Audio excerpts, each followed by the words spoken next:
There is a huge percentage of the young male population which are so disenfranchised with the system that they're looking for somebody to blame. Young men are waking up in a world where they stand no chance of having any of the things their fathers had.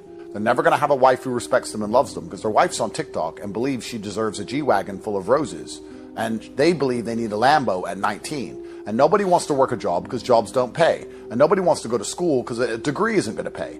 And nobody can save up to buy a house because you can no longer compound your work in dollars because you're being outpaced by inflation, money printing, all these wars, taxes. You're being outpaced. You can't even save money anymore. So when young men are waking up in a world where their only chance to possibly get rich is effectively gamble on crypto, they're sitting here going, well, this system's broken. Who's behind this system? Why am I living in such a broken system?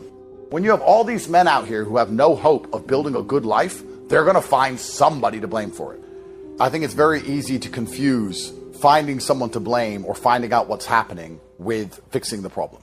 And I think there is, I'm not going to lie, there's definitely a large percentage of people on the internet who are looking for someone to blame as opposed to taking personal responsibility to fix the problem. There's no Jew that's stopping you from going to the gym and being in good shape.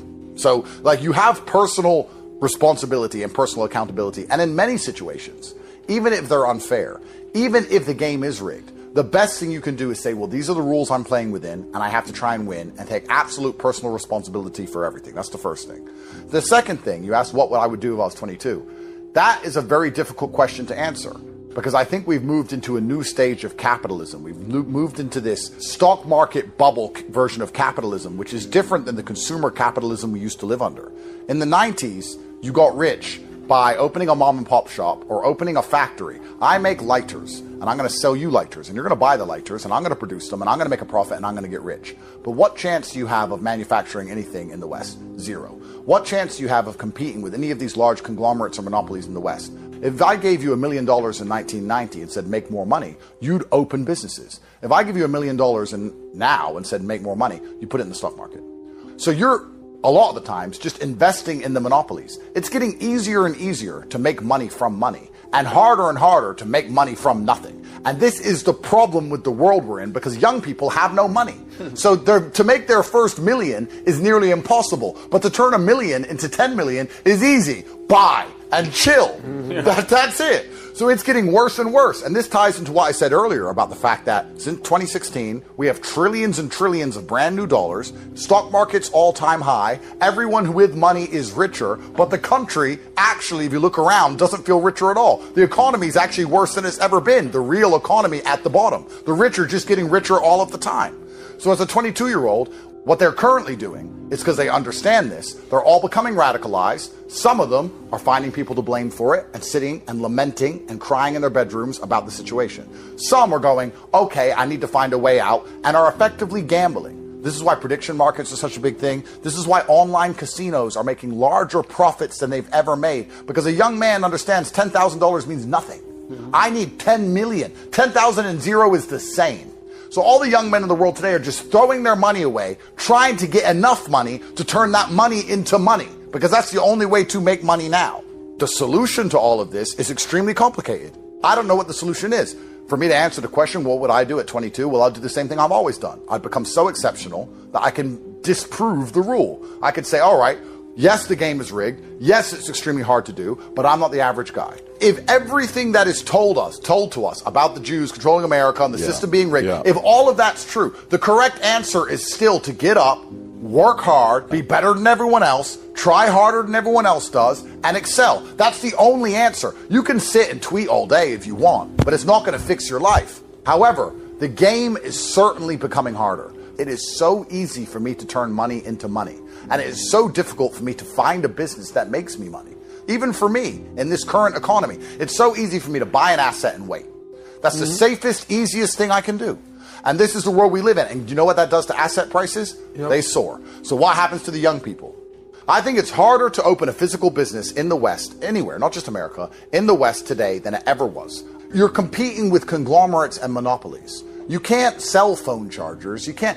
By the time you take all the products Amazon sell, all the products Walmart sell, if you look at the amount of small independent stores that used to exist only 20 years ago, everyone's out of business. It's monopolized. So it's very difficult for you as an individual to go and start a company and compete with these monopolies. You can do something online, of course, but this ties into what we were saying earlier. If you're trying to make money online, how do you do it? You need attention. How do you get attention online? Well, you can have life experience like all of us. You can go through a very, very difficult life and you can tell stories and you can try to be entertaining, but most people can't do that. You're 23. So how do you make money online? Well, you need attention. How do you get attention online? You're a clown. And this ties into all the problems with society by and large. This ties into all the crap we see with online pranking, these TikTok videos and all this garbage, and people literally risking their lives, setting themselves on fire to try and promote a meme coin. All of this is from desperation because young men do not see a way out of the trap. The system was very, very clear before. Go to school, get a degree, get a good job, save your money, buy a house. Nobody in good faith can say that that still works. The game's changed. The game is broken. When you have a game where 90% of people playing it are going to lose, and then you believe they're not going to be revolutionaries in some form or another, then you haven't read enough history books, sir. They're going to find someone to blame, and they're going to burn it down. Why is socialism winning in New York? Because people are broke. Why would I buy into capitalism? Everyone tells me socialism's so bad all the time. And Mom Dami's terrible, and I've read about the history, I've read about the communists. Everyone says socialism's bad. Well, I'm living in capitalism, and I have no fucking health care. And I can't afford a house. So what do I have to lose at this point? You wonder why they keep winning even though their policies are bullshit? You wonder why they win even though they put the taxes up? Because young people are completely disenfranchised with this system because they are poor. On top of being poor, they're watching social media with people who are rich. Do you understand the envy this is creating? Do you understand that a young man can't even talk to a girl because he's not a millionaire? 19-year-old men are saying to me, girls don't talk to me because I have no money. So you're not supposed to have money. You're 19. You're supposed to just be charming and in good shape and have fun. Girls don't want that. Girls want money. The world is completely broken in the West now. If you have a whole bunch of young men who are never going to get a family, never going to have any money, never going to own a house, they're completely disenfranchised with the system they live within. If you read a history book, that ends one way.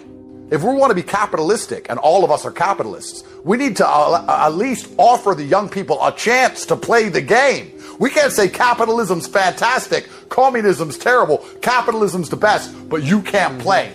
Because we've entered a new form of financialized capitalism where the easiest way for you to make money is to take money and turn it into money.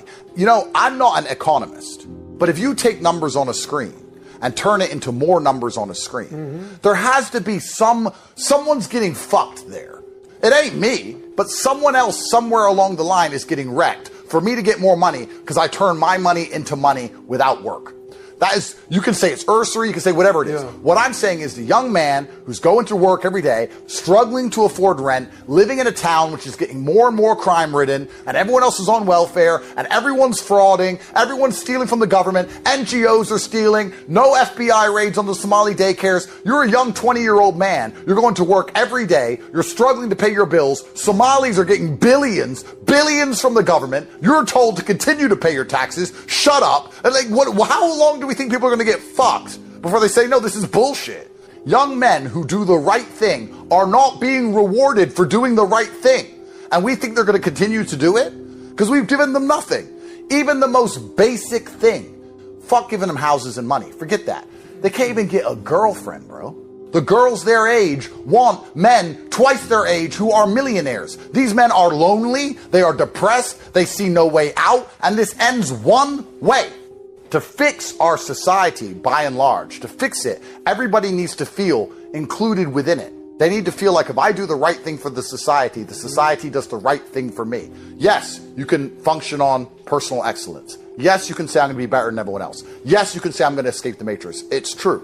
But of course, not everybody can do that. The majority of people, if you look at their lives and you look at the positions and the opportunities that are afforded to them, they don't want to play anymore.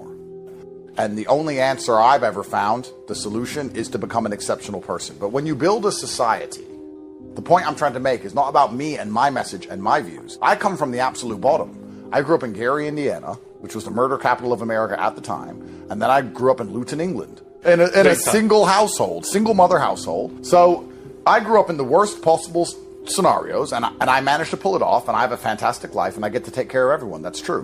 But when you build a society, unfortunately, you do have to build for the mean. You have to build for the median. And if we have a society in which we are now saying the only way out is to not be average, then you're going to be outpaced and outvoted by all of the average people.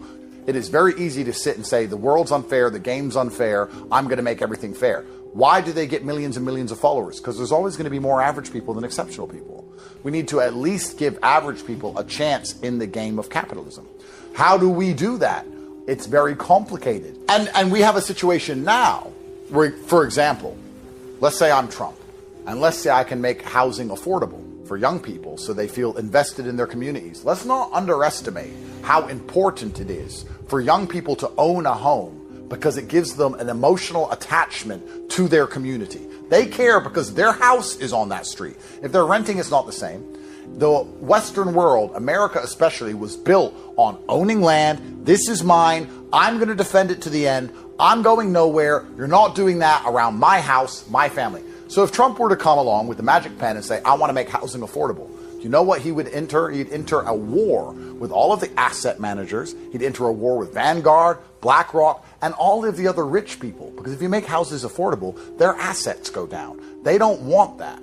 Go to school, get a degree, you'll get a job, you'll end up rich, save for your 401k, you're going to own your home one day, vote for your candidate, it really matters, and you're going to be a happy citizen. And it turns out every single part of that is a lie.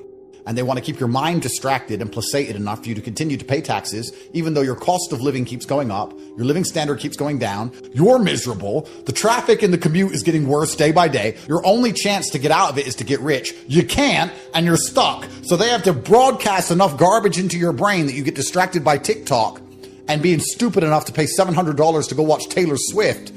So look at these people screaming, jumping up and down, looking at an artist they've already heard the song from 50,000 times, idolizing this person like they're Jesus.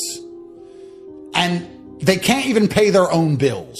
Those are the people who have been completely psyoped by the slave mind.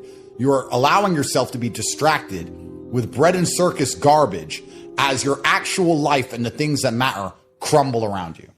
And it's getting harder and harder for men to break through to that 1%. And the true answer to all of these things is you need to be prepared to take risks and suffer the pain of failing, because you're not going to win every single time. I like to believe the universe is fairly balanced. And I like to believe that everybody gets what they deserve, both the good and the bad. And I like to believe that I deserve all of the amazing things I have, and I deserve all of the bad things that happen to me. And that's probably me optimizing my mind for competency and the capability to deal with things. Because if something bad happens to me and I believe I deserve it, it's much easier than going, oh, poor me. I don't have a victim mindset. I think everything good in your life, you deserve it. Everything bad in your life, you deserve it. If you're important and famous, you deserve that. If you don't deserve it. You have exactly what you deserve. Where you are and who you are is what you should be. And if you wanted to be something else, you would be something else. I take responsibility for absolutely everything in my life. If someone runs up to me on the street and stabs me to death, is that fair? No. Do I deserve it? No. But is it my fault? Yes. I should have seen him coming. I should have known he was after me because we argued the day before. I should have had security. Everything is my fault. So fault and fair in the amateur mind are conflated. In my mind, they're very different things. I said something before about that the BBC still use against me to this day. I said if a woman goes out and she meets a man she doesn't know and she gets drunk with that man and she's wearing a short skirt and then she goes back to that man's hotel room and then cries rape, I blame the woman. We need to have personal accountability in all things because the world's not a perfect place. And her, as an adult, should have enough personal responsibility to not put herself in a position where it's easy to allow bad things to happen to her. I won't go to Kandahar right now and get shot with an AK because I know that there's people there who might kill me. We all have to have personal responsibility, but the world is now skewed. I mean, I judge people on their appearances all the time. I judge books by their cover. If I look at you and I feel like you're weak, I don't believe you have personal responsibility. I don't believe you have motivation. I don't believe you have dedication. I don't believe you can keep donuts out of your mouth. I don't believe you have any self-control. I don't talk to you. Call me fatphobic. I don't care. That's my decision. I'm rich. I don't need you. So I don't talk to you. Because I believe you're the kind of person who will not take accountability for their actions. Because you're eating donuts all day, you're becoming obese, and you're blaming your fucking thyroid. So you're a dumbass. Take full responsibility for what happens to you. It is one of the highest forms of human maturity. It's the day you know you have passed from childhood to adulthood. See, I used to blame everything outside for my lack of progress. until I found the problem was inside. You see, it's not what happens that determines the quality or the quantity of your life. And the reason is because what happens to about everybody. It's what you do that makes the difference in how your life works out. But like I always say, life is 10% what happens to you, it's 90% what you do about it.